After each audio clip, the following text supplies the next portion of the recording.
Hello everyone, welcome to the channel. इस video में हम देखेंगे कि हम कैसे डॉट नेट 6 में लॉगर को यूज़ कर सकते हैं। साथ ही साथ हम देखेंगे कि जो एक एक्सटर्नल लॉगर है सेरिलो, उसको हम कैसे यूज़ कर सकते हैं। उसके साथ हमारे पास कुछ बोनस कंटेंट है जो कि एचटीटीपी रिक्वेस्ट लॉगिंग है। हम ये देखेंगे कैसे हम एचटीटीपी रिक्वेस्ट को भी लॉग कर सकते हैं। उसके अलावा आपके कन्वीनियंस के लिए मैंने यहाँ पे जो सब टॉपिक हैं जो मैं इस वीडियो में कवर करूँगा वो मैंने यहाँ पे लिख दिए हैं, बट मैं इनको रीड आउट नहीं करूँगा सो दैट आपका कुछ टाइम बचे। एंड वीडियो स्टार्ट करते हैं with explanation only. So let's start.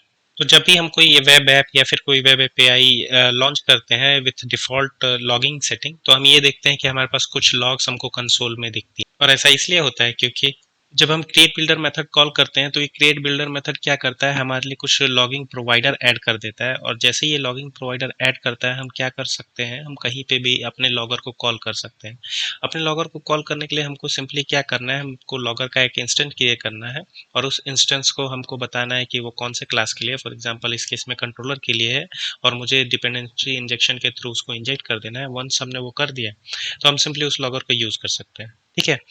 हम चाहे तो इस लॉगर को अपने प्रोग्राम फाइल में भी यूज़ कर सकते हैं। उसके लिए मैं एक लॉगर क्रिएट करूंगा जो कि मैं लॉगर फैक्ट्री से क्रिएट करूंगा। सिंस ये मैं लॉगर क्रिएट कर रहा हूँ जब मैंने क्रिएट बिल्डर को कॉल नहीं किया है, दैट मीन्स कि जो हमारा लॉगिन प्रोवाइडर होगा वो अभी तक एप्लीकेशन में ऐड नहीं हुआ होगा।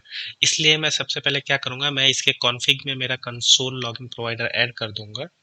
इस तरीके से ये करने के बाद मैं क्या करूंगा, मैं यहाँ पे मेरा क्रिएट कर दूंगा जो मेरा लॉगर होगा उसको। लॉगर क्रिएट करने के बाद मैं यहाँ पे कुछ प्रोग्राम फाइल में कुछ लॉगिन्स डाल देता हूँ। जैसे कि मैंने यहाँ पे डाल दिया कि मैं ये क्रिएट बिल्डर से पहले मैं ये कॉल कर रहा हूँ लॉग इन्फॉर्मेशन। सिमिलरली मैं यहाँ पे डाल देता हूँ जहाँ पे मैं एप्लीकेशन मेरा क्रिएट हो रहा है तो मैं यहाँ पे भी डाल दूंगा। यहाँ पे मैंने डाल दिया कि मेरा एप्लीकेशन बिल्ड हो रहा है।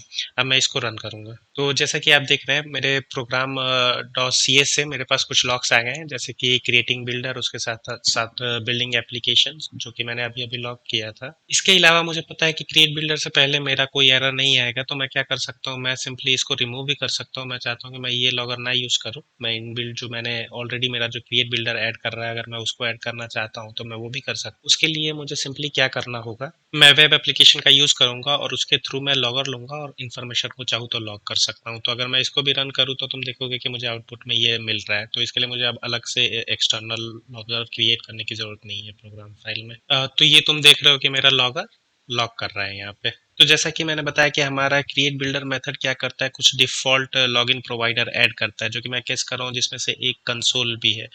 तो अगर फॉर एग्जांपल मुझे नहीं पता कि कौन कौन से एडेड हैं तो मैं एक चीज़ और भी कर सकता हूँ कि मैं जो मेरे बिल्डर में से मैं क्या कर सकता हूँ, जो लॉगिन है उसमें से मैं सारे जो प्रोवाइडर है उसको क्लियर कर सकता हूँ सिंपली क्लियर मेथड को कॉल करके। अब मैं चाहूँ तो इसके बाद मेरे जितने भी लॉगिन प्रोवाइडर है मैं ऐड कर सकता हूँ और वो सारे नए होंगे। दैट मीन्स कि अभी इसके अलावा मेरे पास अभी तक कोई लॉगिन प्रोवाइडर नहीं है। तो लॉगिन प्रोवाइडर ऐड करने के लिए मैं क्या कर सकता हूँ, मैं वेब एप्लीकेशन के लॉगिन बिल्डर को यूज़ कर सकता हूँ। सिंस मैंने ऑलरेडी क्लियर कर दिया है तो मैं क्या कर सकता हूँ, यहाँ पे मैं अपना ऐड कंसोल ऐड कर सकता हूँ और मेरे पास दूसरे भी ऑप्शंस है। फॉर एग्जांपल मेरे पास ऐड डिबग का है, ऐड इवेंट लॉग का है, ऐड इवेंट सोर्स का ऑप्शन है। तो इतने तरह के मैं इसमें लॉगिन प्रोवाइडर भी ऐड कर सकता हूँ। तो अब हम देखते हैं कि जो हमारा बिल्ट इन लॉगर है उसके साथ हमारे पास डिफ़ॉल्ट प्रोवाइडर कौन-कौन से होते हैं। तो जैसा कि मैंने बताया हमारे पास कुछ बिल्ट इन लॉगिन प्रोवाइडर भी हैं, जैसे कि console, debug, event source console जो कि हमने देखा अभी हमारे कंसोल में लॉग करता है, डीबग हमारा सिस्टम डॉट डायग्नोस्टिक को यूज़ करता है, इवेंट सोर्स हमारा क्रॉस प्लेटफॉर्म होता है तो आप चाहे तो मल्टीपल प्लेटफॉर्म के लिए लॉगिंग कर सकते हैं, और इवेंट लॉग जो होता है वो हमारा विंडोज स्पेसिफिक होता है। उसके अलावा हमारे पास माइक्रोसॉफ्ट का भी कुछ लॉगर है, लॉगिंग प्रोवाइडर है जो फ्रेमवर्क के साथ नहीं आता, जो कि है ऐप अजोर ऐप सर्विस फाइल, जिसके में आप किसी एजोर में किसी फाइल में सेव कर सकते हैं। ब्लॉब है एंड देन एप्लीकेशन इनसाइट है। तो ये हमारे पास कुछ डिफ़ॉल्ट लॉगिन प्रोवाइडर थे। अब हम देखते हैं कि हमारे पास जो लॉगिन कॉन्फ़िगरेशन है वो क्या-क्या है। तो यहाँ पे हम देखते हैं कि हमारे पास लॉगिन दिया है और ये जो लॉग लेवल है ये सभी सोर्सेज़ के लिए प्रोवाइड किया है। दैट मीन्स कि जितने भी हमारे लॉगिन प्रोवाइडर होंगे ये ये जो लॉगिन इन्फॉर्मेशन है वो सब पे अप्लाई होगी। सबसे पहला हमारा जो ऑप्शन है लॉग लेवल। चलिए अब हम समझते हैं कि लॉग लेवल क्या होता है, तब हम ये बाकी की सेटिंग समझेंगे। तो ये मेरा लॉग लेवल डिटेल है। अगर आप लोग देख सकते हैं तो यहाँ पे कुछ लॉग लेवल दिए हैं, जैसे कि trace, debug, information, warning, error, critical and none. यहाँ पे एक चीज समझने वाली कि जब भी हम कोई लॉग लेवल मेंशन करते हैं तो इनकी एक हिरार्की है। दैट मीन्स कि ये एक हिरार्की फॉलो करते हैं। अगर मैंने ट्रेस दिया है मेरा लॉग लेवल, तो उसके बाद के जितने भी हायर लॉग्स होंगे या लॉग्स लेवल होंगे, वो सारे मेरे को इन्फॉर्मेशन मेरे को लॉग में मिल जाएंगे। अगर मैंने डिबग दिया है तो ट्रेस नहीं होगा, डिबग से हायर जितने भी है जैसे कि इन्फॉर्मेशन, वार्निंग, एरर, ये सारे होंगे। अगर इन्फॉर्मेशन दिया है तो उससे हायर सारे होंगे। अब समझते हैं कि ये होता क्या है। अगर ट्रेस देखें तो ट्रेस बेसिकली आप सोचो तो सब कुछ लॉग होता है, इसमें बहुत सारी डिटेल होती है, तो ये हमको प्रोडक्शन इवन मैं तो बोलता हूँ डेव पे भी यूज नहीं करना चाहिए। उसके बाद आता है हमारा डिबगिंग, जो डिबगिंग डेवलपमेंट पे जनरली यूज होता है, तो इसको भी थोड़ा क्वेश्चन से ही यूज करना चाहिए। जब हम कर रहे हैं तो मोस्टली डेवलपमेंट लेवल पे ही करना चाहिए। उसके बाद जो नेक्स्ट आता है वो हमारा इंफॉर्मेशन होता है, जो बेसिकली जो हमारा एप्लीकेशन होता है उसके जनरल फ्लो को परसिस्ट करता है, और इसको लॉन्ग टर्म तक के लिए रख सकते हैं, ताकि अगर इन फ्यूचर हमको अगर लॉग्स देखने हो, इन्फॉर्मेशन देखनी हो सिस्टम की, तो हम उसको यूज कर सकते हैं। वार्निंग हमारा कोई भी अनएक्सपेक्टेड बिहेवियर जो होता है हमारे एप्लीकेशन में उसको दिखाता है, एरर कोई एक्सेप्शन हो या वैसा कुछ हो तो ये दिखाता है, और क्रिटिकल बिल्डिंग कोई ऐसा हो जिससे हमारा सिस्टम पूरा फेलियर हो रहा है या कोई डेटा लॉस होता है, तो उस केस में हम क्रिटिकल का यूज करते हैं। और नन का मतलब है कि हम कोई भी लॉगिन नहीं करना चाहते। तो ये थी हमारी लॉग लेवल डिटेल।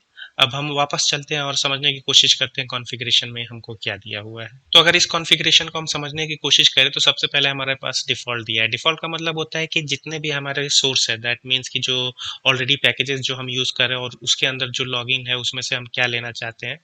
तो उस केस में हम यहाँ पे क्या बताते हैं कि हमको इन्फॉर्मेशन चाहिए। दैट मीन्स कि अगर मैंने यहाँ पे स्पेसिफिक मेंशन नहीं किया है तो जितने भी पैकेज सोर्स होंगे चाहे कोई भी लाइब्रेरी होगी, तो मुझे जो उनका लॉग लेवल होगा इन्फॉर्मेशन होगा। दैट मीन्स जो उनमें लॉगिन होगी वो इन्फॉर्मेशन लेवल पे और हायर पे मुझे दिख जाएगी। अब ये लॉग लेवल क्या होता है, ये लॉग लेवल मेरे लिए सारे प्रोवाइडर पे एप्लीकेबल होगा, बट मैं चाहूँ तो स्पेसिफिक प्रोवाइडर के लिए भी मैं यहाँ पे लॉग लेवल डिफाइन कर सकता हूँ। उसके लिए मुझे क्या करना पड़ेगा, फॉर एग्जाम्पल मैं कंसोल लेता हूँ, तो मैं क्या करूंगा, मैं यहाँ कंसोल की सेटिंग डाल दूंगा, लॉग लेवल सेटिंग, तो जो कि ये है। ठीक है, इसका मतलब क्या हुआ कि मैं कंसोल के लिए एक लॉग लेवल डाल रहा हूँ और डिफॉल्ट में क्या होगा यहाँ पे वार्निंग देगी। तो अभी देखना मैं रन करूंगा जो अभी तक हमारे लिए इन्फॉर्मेशन दिख रही थी इन्फॉर्मेशन लेवल पे जो कि डिफॉल्ट थी, अब हमको नहीं दिखेगी क्योंकि कंसोल के लिए मैंने क्या कर दिया है, वार्निंग कर दिया है। तो ये देखो कंसोल में मुझे अब कुछ नहीं दिख रहा है क्योंकि मैंने जो डिफॉल्ट लॉगिंग था मैंने उसको चेंज करके वार्निंग कर दिया है, तो अब मुझे इन्फॉर्मेशन लेवल पे कुछ नहीं दिखेगा। और ये लॉगिन कॉन्फ़िगरेशन मैं चाहूँ तो मैं कोड लेवल से भी डाल सकता हूँ अगर मुझे यहाँ कॉन्फ़िगरेशन से नहीं करना है, बट वो रिकमेंडेड नहीं है। आपको जनरली यहाँ कॉन्फ़िगरेशन फाइल का ही यूज़ करना चाहिए, बट अगर जस्ट मैं आपको दिखाना चाहूँ कि वो कैसे करते हैं तो वो दिखा देता हूँ। तो उसके लिए हम क्या करेंगे, हम प्रोग्राम फाइल में जाएंगे और हम बिल्डर को एक्सेस करेंगे। उसके थ्रू हम क्या करेंगे, हम लॉगिन को एक्सेस करेंगे और लॉगिन के थ्रू क्या करेंगे, हम एक फ़िल्टर ऐड करेंगे। फ़िल्टर किसके लिए ऐड करेंगे, हम कंसोल के लिए। और यहाँ पे हम क्या करेंगे, हम सिंपली यहाँ पे माइक्रोसॉफ्ट के लिए एक लॉग लेवल ऐड कर देंगे। तो मैं चाहता हूँ कि मुझे जो भी इस पैकेज से या इस पैकेज सोर्स से जो भी लॉगिन आया है वो मुझे बेसिकली वार्निंग के लेवल पे है। इसके अलावा जैसे कि हमने यहाँ पे ऐप सेटिंग में देखा कि हमने एक डिफ़ॉल्ट भी किया था, जो कि जितने भी प्रोवाइडर है उन सब पे वो एलिजिबल होता है। जैसे कि ये जो हमने दिया है लॉग लेवल, ये क्या होगा, जितने भी मेरे प्रोवाइडर है उन सब पे एप्लीकेबल होगा। तो ये भी हम प्रोग्राम फाइल से कर सकते हैं। उसके लिए भी हमको सेम चीज़ करना पड़ेगा।